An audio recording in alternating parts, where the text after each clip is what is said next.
All right. Well, hey, everybody. Welcome to the webinar today. Thank you for taking the time to either be here with us live or, hey, if you're viewing in the future, really appreciate you doing that.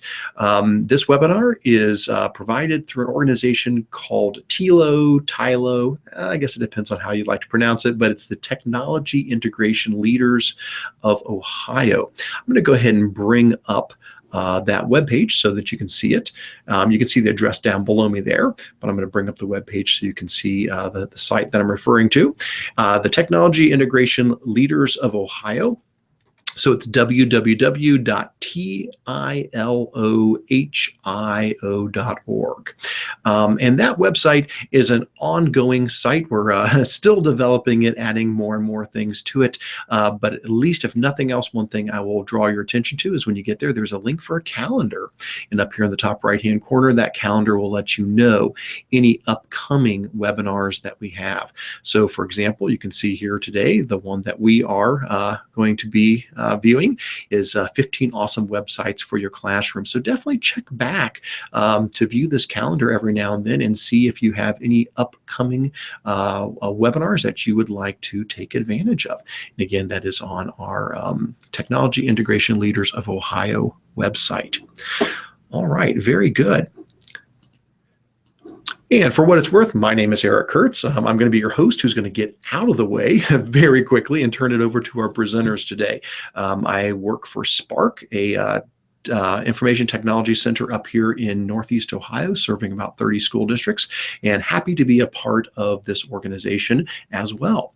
But for today, let's talk about who we have and what we're going to be taking a look at. The session today is called 15 Awesome Websites That You Can Use in Your Classroom Immediately. So you're going to be able to take some great ideas from this and turn right around tomorrow and start implementing these. Really excited about that.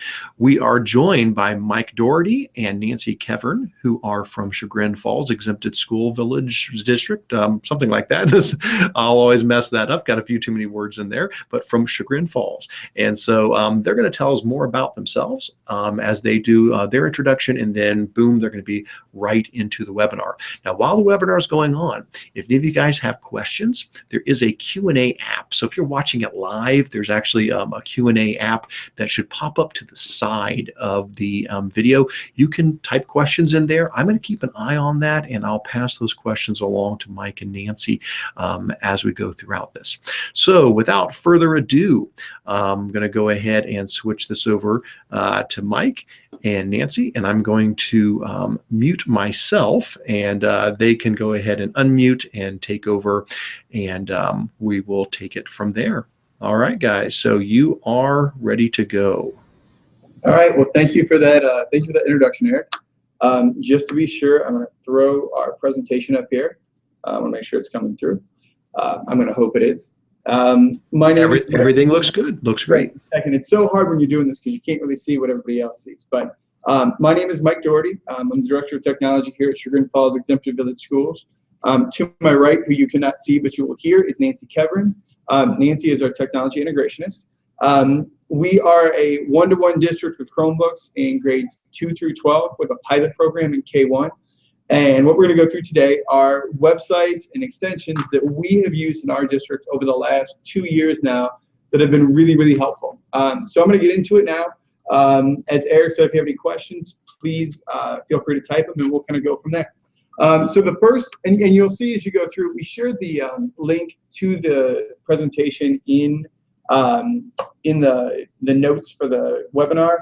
I'm not going to say too much time in the actual presentation itself. We'll go through the different tabs, but everything we're going to go over today is in here, and 98% of it is free. All right, so the first one is Canva. And Canva is one of my favorite tools for designing graphics. Those of you out there who do know me, or even if you don't know me, I'm awful at designing graphics. I don't have much of a creative bone in my body. But I found Canva probably a year and a half ago, and it's awesome. As you see on my website right now, you can see some of the different graphics that I've created over the past, I don't know, 2-3 months here. Some of them came out really nice. This is one of my favorite ones here. But again, I'm not a graphic designer. So what I like about Canva is Canva lets me create professional looking graphics very, very easily. So if I go back here You'll see along the top, whoops, I have the options to create design. So I've got social media, presentation, posters. But if I go more, I get a litany of resources here, from documents to desktop wallpapers, blog titles, Facebook headers, Twitter covers, all of that. So I'm going to pick blog title so you can see how one of these is created. And what you see here is on the left-hand side, I get a list of images. If I hover over one and you see the little dollar sign in the corner, that means that that particular graphic costs $1 single. Everything on the site costs $1. It's either free or it's $1. There's nothing more, nothing less, and everything's done through credits. Other ones are completely free, like these ones over here that say free in the corner. So I'm just going to pick one. And what I can do now is actually work with this graphic. So I can take the text, I can change the colors, I can change the font, I can drag and drop, pretty much do whatever I want with this. It's cool, but what I really like is if I get rid of all this, I've got the option over here on the right-hand side, left-hand side, to add different style of text. So maybe I want something that looks like this. And I can squeeze it up, quick change the color on it. So now I get a very nice, very pretty looking graphic that I never could have designed myself. I'm right inside Canva. I can change the background as well. I can pull that out. I can go back to search. I can search say park. I can drag and drop stuff very, whoops, dragged a little too much. Very easily. I can search different elements, so holidays to shapes to icons. So if we're going to icons, there are a ton of icons. And again, these are all drag and drop items. And then when I'm done, I can download it. So I can download it as an image, as a PDF, however I want it. So again, Canva is really good for designing graphics. Students like it. Again, you get a nice public or a professional looking graphic very, very easily.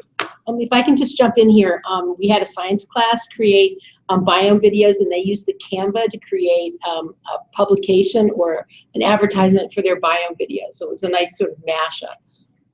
So again, good site, easy to use, quick to use, works very well on Chromebooks. All right, the next one on my list is Small PDF. PDF is one of my favorite tools. It's more of a tool, tool for making things work than it is like a design tool. But as you look here, smallpdf.com, have all sorts of options, from compressing PDFs to converting files to and from PDF. That's what I do a lot with this one. So for example, down here, I've got Word to PDF to Word. So if I have a PDF file, and I forgot to check for this, I think I've got one right here. Perfect. So I've got a PDF file on my desktop. I want to make that a Word file. So I go to PDF to Word. I'm going to choose my file. And what you see here is actually going to upload that file, convert it over to Word, and then give me a version I can download. And now when I open it up, so here's my file that was a PDF that is now all a Word file. Very quick, very easy to use tool. If I go back to small PDF, some of the other options, we can go from Word to PDF. We can turn images into PDFs. We can turn PDFs into images. The other one that I use a lot here is merge PDFs. So if you've got 2 or 3 PDF files you want to make into one big file, you can click merge PDF. You can add the files here, and the end result is one giant PDF all put together. You can drag and drop accordingly. Again, something, at least in the IT side of things, that I have to do quite a bit. So it's nice to have that tool here. I can split, so if I want to take one particular page out of a PDF, I can do that. If we come across one that's locked, I can unlock it, or I can turn around and lock it. So again, a lot of free tools here on Small PDF. Very easy to use, very quick site to work with. I think the next few on the list, I'm going to turn the mouse over to Nancy, and Nancy's going to take you through the next 5. Edpuzzle is a great free site for both teachers and students to use. First of all, I'm just going to log out so that you can see. You log in as a teacher, and then you can log in with Google.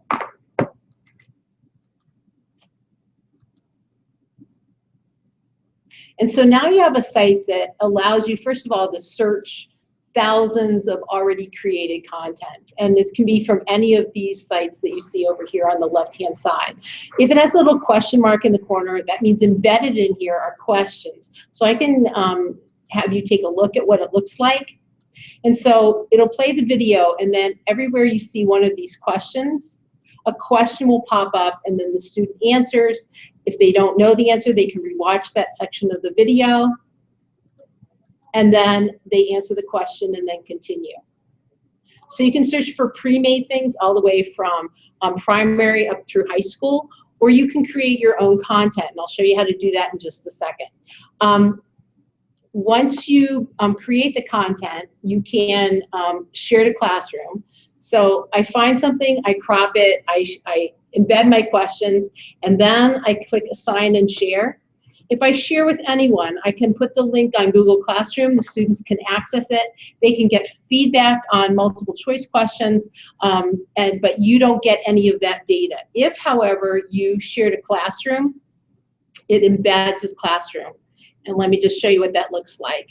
If I go to my classes right here, you see the Share to Classroom icon. If I click that, all of my classes will pop up and I can share to individual classes.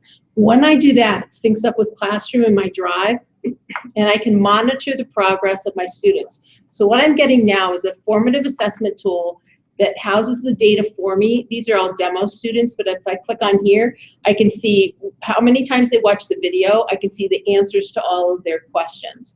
So it's a great way for me to collect feedback on how my students are understanding the information, and also, or I can just use it as a practice. We have teachers using this to flip their classroom. We have an art teacher who actually creates her own videos, ed the questions, so that she can gauge the understanding of her students, and then they come in ready to work in her class.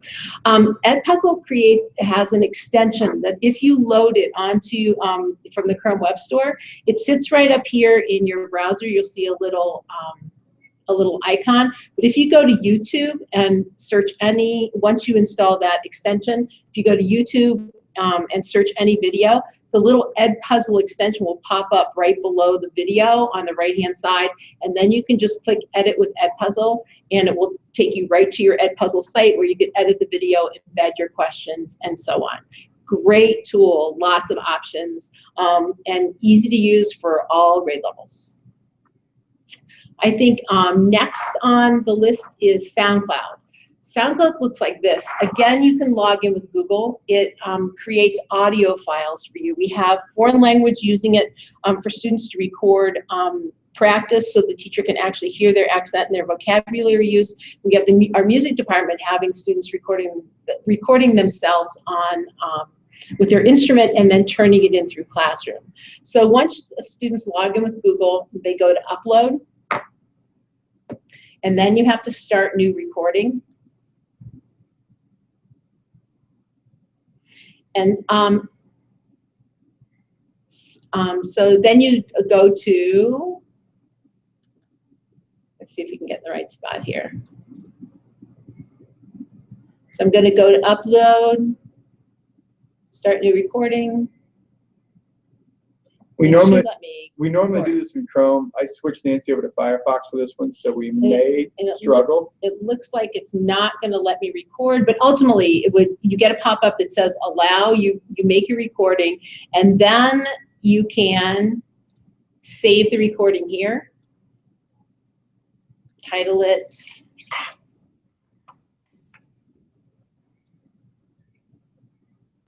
and what it will generate then for you is a link. It's not letting me save because we don't have a file. Got it. Okay. What it does is it lets you generate a link that students then are able to turn in through Classroom. So it's a very effective way for our students to be able to record themselves and share their recordings with the teacher. Next on our list is WeVideo. WeVideo is a great site for creating videos with any kind of media. You can have text, you can have images, you can have videos that you take that you upload. Again, students log in with Google. In the free version, they can't collaborate. But they would log in with Google and come right here where it says create new. Oh, we keep failing because I moved us over to here. I'm gonna jump back in Chrome.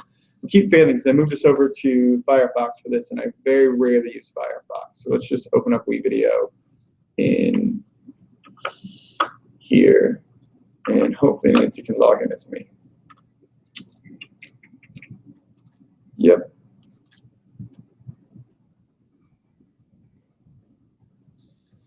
We'll do this one in Chrome. We'll be fine. Okay. See, this is what the students would do. Log in with Google. And so students would then just go to create new. You'll see all my preloaded media in here. So they can upload images, they can upload sounds, and there's two versions. There's a storyboard version, which is literally a drag and drop type of feature where you can just upload your images and then click. You can reorder them by clicking and dragging them. And you can add text, a beginning.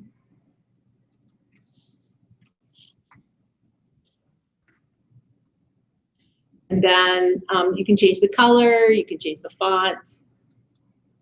I will say this as Nancy does this. If you've used WeVideo in the past, they've updated it quite a bit over the past 6 months. It's become quite a good tool. I think I used it back maybe a year ago and wasn't all that impressed, but it's really gotten better over the past 6 months. So check it out again if you've used it before. And the kids like it because it can be differentiated in that it can be as easy or as complex as they want it to be. So you can add special effects and slide them in here wherever you want, and then you can add text, title, and end. And so then when you finish and you get your finished product, you can preview it. You can add voiceover, you can add music right here. There's lots of free music that the kids can choose to add, and then they can preview it. And again, they can turn it in through Classroom with a link. So this is storyboard mode, which is your basic version, but then you have a different version called timeline. So now you can get a little bit more complex. You have different tracks where you can add different layers of audio. You can add just more as far as cutting and cropping, the amount of time that things spend on the screen. So students who really want to get into video editing would enjoy this. If you have younger kids or students who just want the basic version, this is available to them too. And ends up being a nice product. Our 7th graders created their biome projects here. And they uploaded images and then added their voiceovers as narration. Next on our list is, now we're back in Chrome. I think next is Instagram. Instagram is awesome. No login required. Great for differentiation, and it's a research tool. So if all students do is go to Instagram.com and type in whatever their topic is up here where it says, and then they just click Grok. And what it creates is something, number one, is really visually appealing for kids. And number two, this sliding scale right here, if you slide it down, the terms become simpler.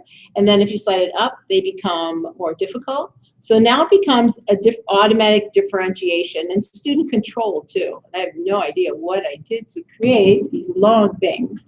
But each one of these then has branches that come off of that. And then they all have different media that's available to the students too. Great tool, easy for kids to use, visually appealing, and they can work independently on this.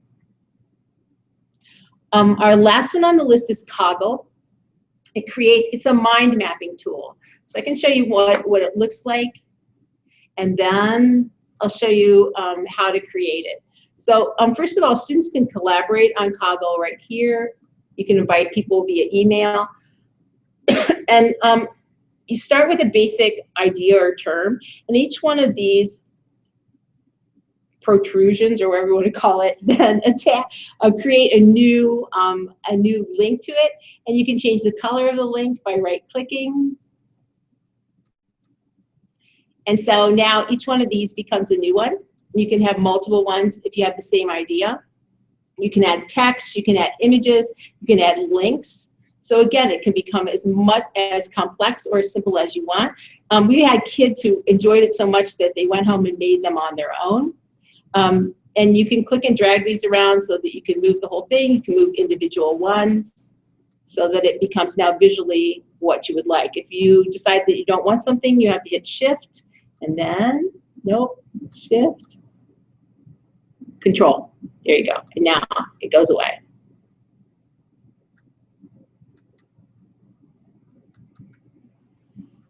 All right, I'll turn it back over to you. I gotta look. I can remember what the next one is. I believe the next one is class tools, but let me look at the presentation just so I stay on track. No. Yep, class tools. All right. Class tools, before I get into this one you always have to check with your district IT person. Class tools is quite often blocked. When you look at it, the site looks like it was made in like 1995, but it's filled with a ton of awesome free tools you can use in your classroom.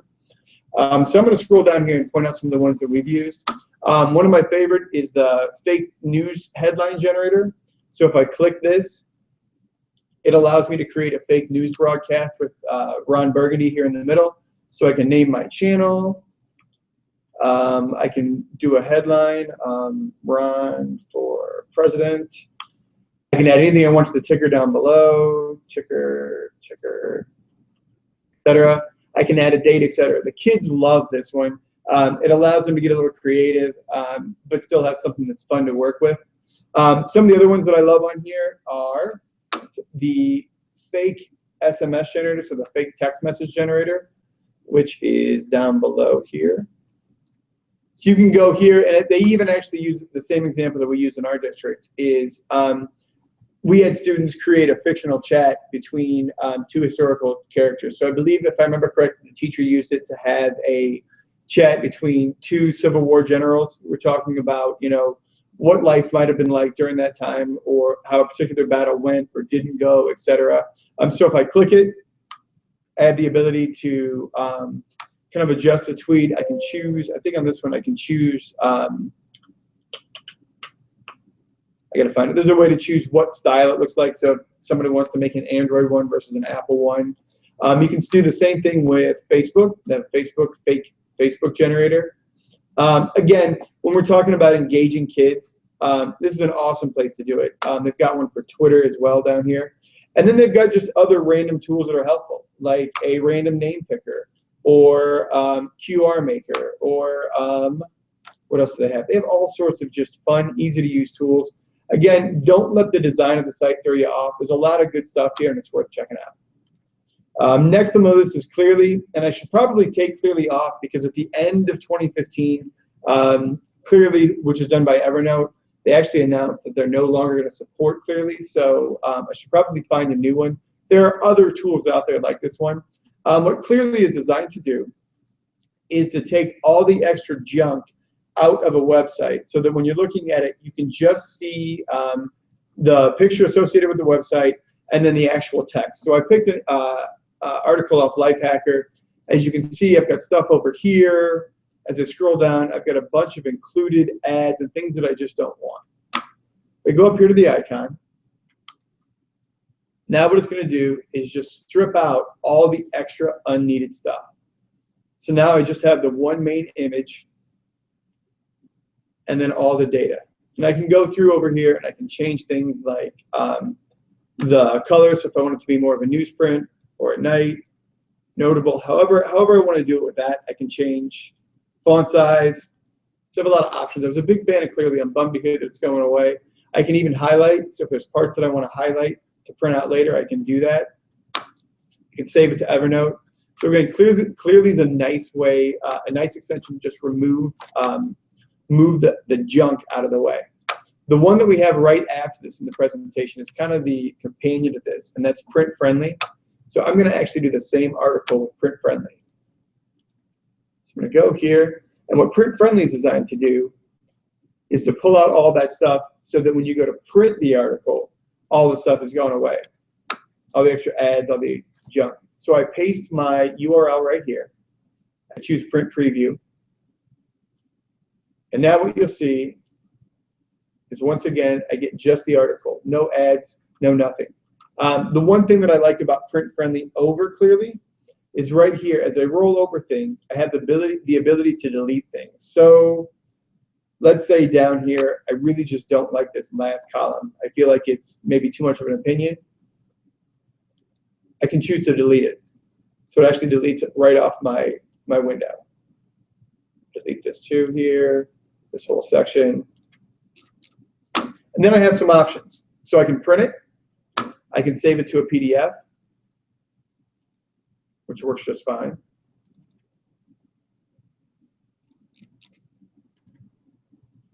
Or I can even email it to somebody. I can choose to change the size. If there are images that it's saved, I can remove all the images. So you have a lot of options. I typically don't use the print-friendly extension, mainly because I found in my personal machine it kind of hogged up a little bit of resources. So I use the website, but they do have an extension as well. So again, Clearly print-friendly, pretty similar tools, but they do have some different features. Next on the list is, DraftBack.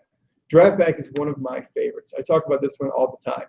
So what DraftBack does is DraftBack allows you to go into a document. I'm going to show you here in a minute. You can go into a document and you can see how that document was created. So I already have a Google Doc pulled up here. The extension is loaded inside Google Docs. You see over here it says DraftBack, and it shows me 484 revisions. When I click this, I'll do re-render so you can see how it works. What it does is it goes through on each one of those revisions, and it's going to create a video showing me exactly how the document was created. So you can see as it goes through, and I can stop, I can look and see what's going on. So that's cool for a number of reasons. Number one, it shows you as a teacher how a document was created. But what I like about it is it's a great tool to check for plagiarism. So you can see if a document, if things all of a sudden just got cut and pasted in. Or another thing you can do is right here where it says document graphs and statistics. I can see from the time the document was started, the time it was last edited, when those edits happened, and then who made those revisions. So again, if I'm talking about students who are working on a project they were supposed to do in a group together, and I get the impression that maybe one of the students didn't do any work, sure, I can go back through Google's revision history and I can see what's in there. But this shows me exactly from start to finish how that document was created. I can fast forward, I can roll all the way back. So this is a really nice tool. I know that our English language department loves this tool. They've been using it since, I don't know, probably almost a year now, or at least as long as we've known about it. Big fan of DraftBack here in the district. Next one on the list is newspapermap.com. This one's a fun one. I like this one. Let me pull up the website real quick. Oops. That's spelled right. What Newspaper Map allows me to do is look at the headlines or look at the front pages of a paper anywhere in the world. So you can see I get a big world map here, and let's say I want to see what's going on in Egypt. So I'm going to click this right here. It tells me what paper I'm looking at, and I just choose what language I want to look at. So it's normally in Arabic. I'm going to choose to see it in English and see if it works. Yeah. So the translation is not perfect, but I'm seeing a pretty good translation of what's making news over in Egypt. I'm going to pick a different one for this. Let me go find another one. So I can filter by language. So let's say I want to find papers that are written only in Russian. See if it pulls it all out. I'm going to go here to this one right here.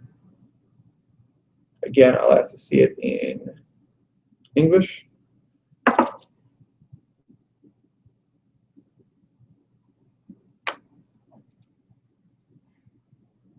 And so now I can see what's going on in Russia. What we use this for this is great, especially in social studies, when you want to talk about how different cultures in different places around the world see news. So right now, if I were to go to CNN.com, it's talking a lot about how the presidential elections, the stocks, the way those are going right now. I can see how that news shows up in other countries. So that's really cool. The other one to pair this with is Newsmap. Newsmap? There it is, newsmap.jp. What this one does is this one looks at news stories around the world. I'm going to pull it up here in a second. And what you'll see is the color dictates a color down below, and so a category down below. And the size are how many articles that are talking about it. So right now, this one's quite big, and you'll see I've got 1,488 related articles. Here, for this Donald Trump one, I've got 2,600 articles. I can choose to select different regions. So let's say I want to see Mexico, and I want to take out world news, entertainment, and health.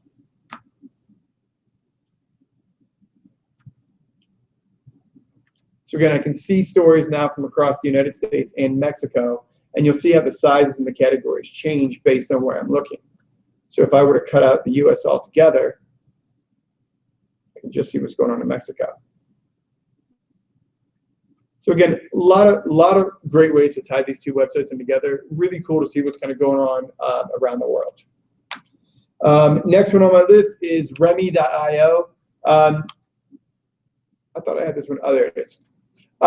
Remy.io is just a simple website to use to create reminders for yourself.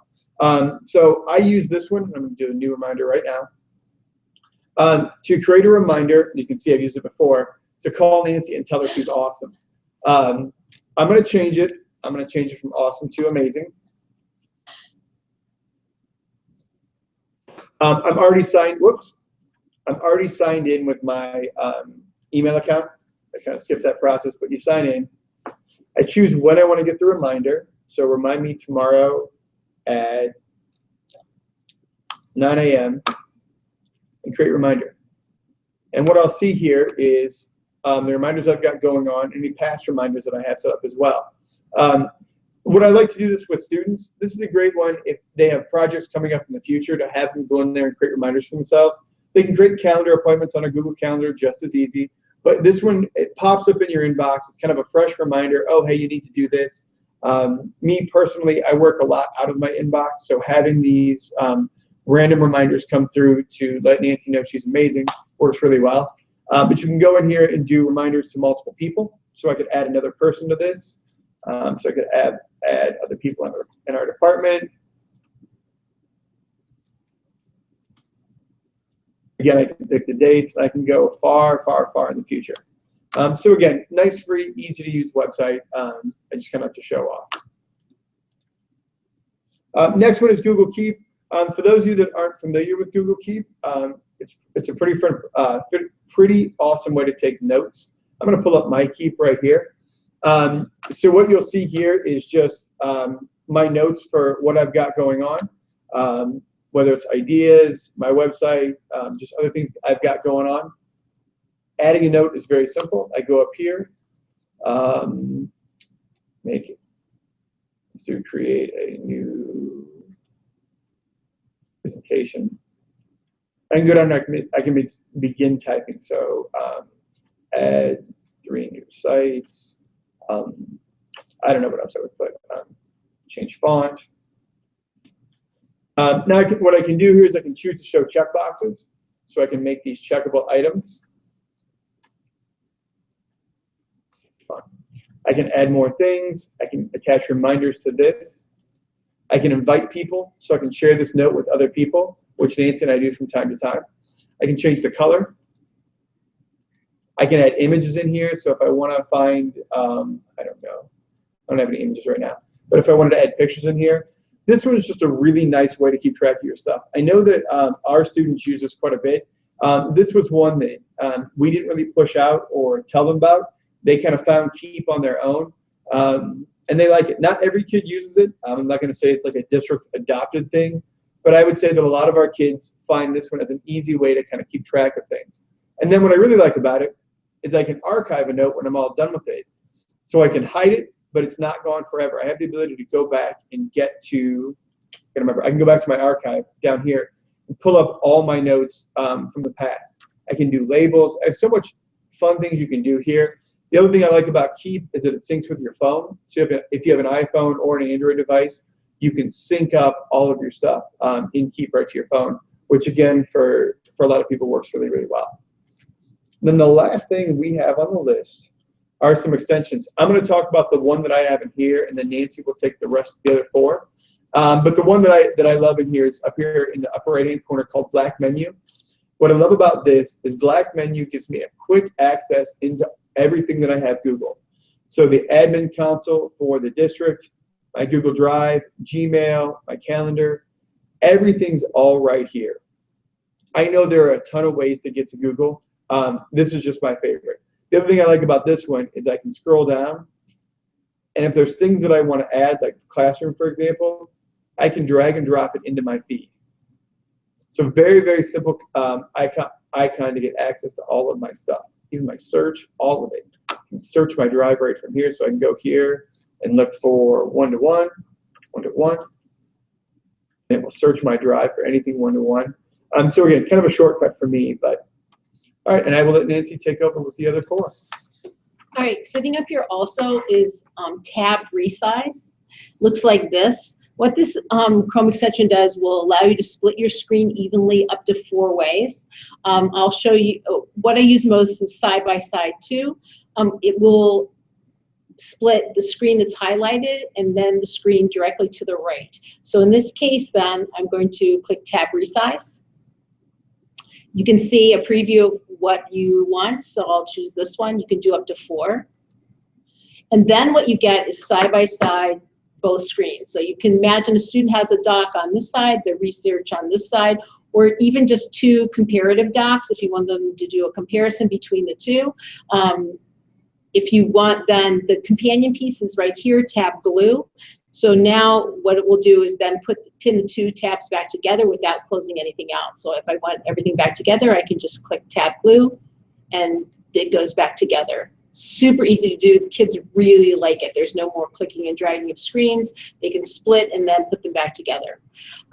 Probably my favorite extension is right here. This is called Screencastify.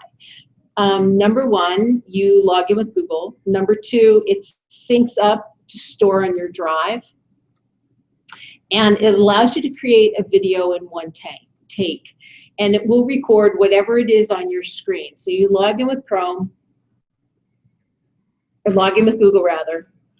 And what it has done is now create a file in your Google Drive that will host and store all of your Screencastifies. So it will record whatever it is that's on your screen, including document cameras. Now, what you would have to do is you'd have to go start the Screencastify, and I'll show you how to do that in just a second, and then bring up the document camera and record the document camera, and then go back to Screencastify. But what's awesome about Screencastify then is that it will, once you create your screencast, here we go, and just go down, drive. Okay, then get started. So I'm going to my drive. Okay. So now it's showing us what to do. So we're going to get out of here. If I wanted to record the screen, I now choose desktop. You have the option to do a video as well. If I click start recording, I choose entire screen, because now if I go between screens, I will get whatever I'm switching in between. And then I click share. I can tell it's recording right now because I see the red dot. So I record my screen. I could bring up my document camera image. And then when I want to stop, I just click the red button again. Click stop. And it dumps you automatically. It's recording right now because it automatically dumps you into your Screencastify. If you like it, you can name it. You can share it out with a link, or you can trash it and try again. It is fantastic. If you ask me for instructions on how to do something, 9 times out of 10, you're going to get a Screencastify from me because it's faster to record what to do than it is to actually type out instructions. It's great for pre-teaching. It's great for just for teachers to be able to record how to do something and make it available for their students, and then through a link through Classroom or on their website. Awesome tool. So I think that's the end of our 15 awesome apps. We kind of went over in terms of, I think we gave you a few more websites than we normally do. We gave you some extensions. Eric, I'm going to come back over here and see if you have any questions. And I'm going to stop sharing my screen for a second. Sure thing. Yeah, we did have one question for sure, and that was related to WeVideo. The question said that the age requirement has changed to 13 years old, and so the school was concerned about using WeVideo with younger children, and they were wondering about an alternative. A couple of things have popped up. You guys go ahead and think as well while I'm giving a little bit of feedback. One of the people viewing said that they might want to consider using the editor built into YouTube. They weren't sure about an age requirement there. Typically, Google Apps for Education, can kind of be the proxy between the app and the student. And so it is possible, but again, that's something they'd have to take a look at. And it is a nice editor, not as nice as what WeVideo does, but you can split and edit and combine videos and add narration and audio tracks and things like that with YouTube's editor. In the meantime, I went ahead and did a quick search to see what WeVideo's policy is. It is true. Their policy does say you need to be 13 years of age unless you have consent from your parent. So if you want to take a look at the privacy policy, it's at wevideo.com/privacy. And when you get there, what you'll see is they say just that you do need to be 13 years of age unless you have consent of a parent.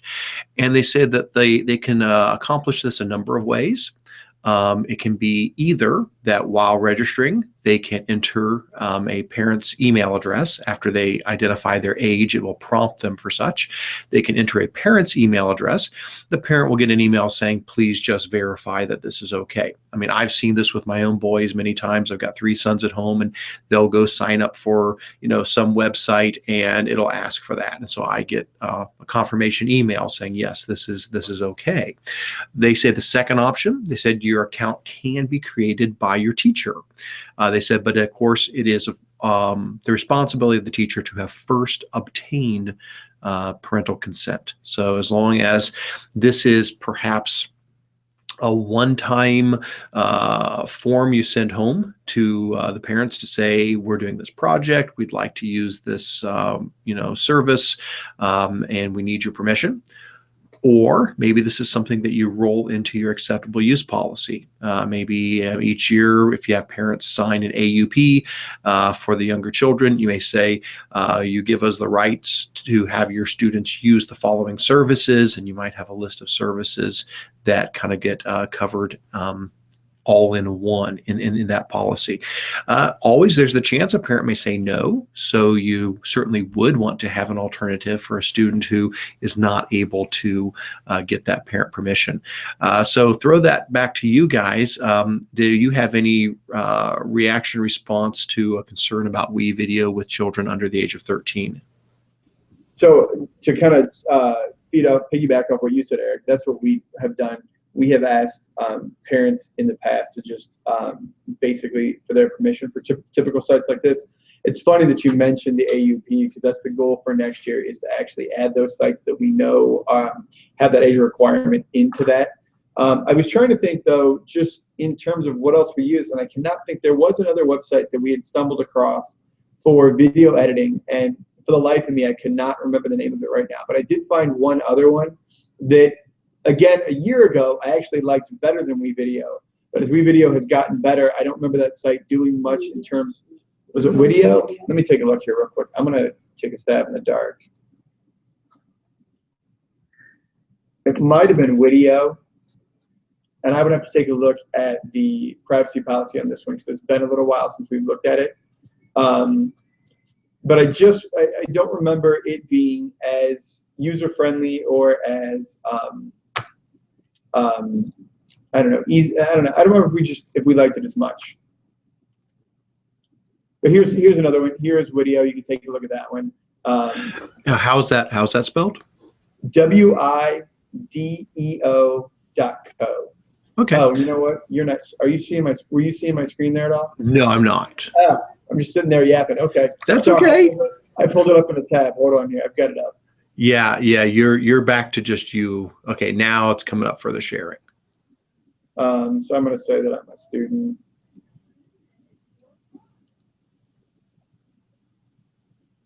So I can go in here, and looks like I do get.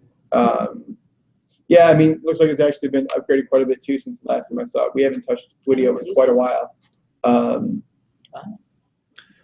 So here's a potential alternative. Again, I have not looked at the age requirements, so it may be another stumbling block here. But it looks like, just briefly, that you've got some options here. And I do know there are others and ones I've looked at in the past, and perhaps again, can't say for sure what the age requirements are or how well they've maintained them. But there's, for example, Stupeflix was one, Stupeflix, Stupeflix. There was a Pixorial Video, Pixorial, Pixorial Video. I recall that one. There's quite a number of them out there, but again, I'm not necessarily recommending any of those without having looked at them for several years, or at least for quite a while.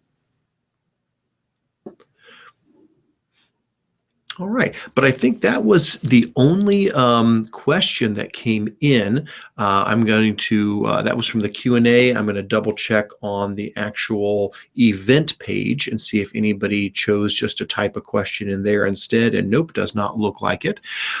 So as we do start to wrap up, a couple of things I definitely want to say, fantastic. I always learn something new. I mean, a lot of the stuff you mentioned are things that I've used many times and I absolutely love, but as always, picked up some new ideas, some services that I've seen and forgotten about, some I've never seen before. So I know it was definitely a benefit to me, and I'm sure to everybody who's watching this live and those who are going to watch the recording of this later as well. I know they're going to get a lot out of this. It'd be very hard to come away from this without taking something that you can turn right around and use. So I'm going to just give everybody a quick reminder about some of the different things that I said at the beginning. Go ahead and pull my screen share back up here again for them. There we go. Our website that all this is being run through is the Technology Integration Leaders of Ohio website, which is at TILOHIO.org. From that website, you can learn more about the organization. We've got posts that you can read at the bottom there. We're going to be adding a whole lot more to the site, but if nothing else, you can join, and you can also check out our calendar here with upcoming trainings, webinars, things like that you can get plugged into. Other than that, if you guys have anything else you would like to share as we go ahead and wrap up here today, I will turn it back over to you one last time, but definitely want to thank very much. Thank you guys for taking the time to share these wonderful resources with us today. So Mike and Nancy really do appreciate that. Any final comments from you guys? No, I think we're good. Thanks for having us, Eric. We always love doing these things. And again, I think, like you said, I hope everybody who either watched this live or watches this later comes away with something. We kind of tried to cross the gamut there of all the different tools that we use or that we found success with. So our contact information is on the slide. So if you have any questions, feel free to reach out. Happy to share anything that we're doing here. And if anybody needs to access that slide presentation. If you're watching live, no problem. It's actually just right below the video on the Google Plus page. What we'll do is we'll add a link to that slide presentation in the YouTube description as well, because people in the future will watch this, and as they're watching it as a recorded YouTube video, if they go down in the description, we'll put a link to that slideshow there as well, so they can access all of these resources there as well. All right. Well, again, thank you to Eric and thank you to Tila. All right. Yeah, Tilo, Tylo. One of those. Potato. All right. Thank you guys so very much. I'm going to go ahead and stop the broadcast now. So thanks to everybody.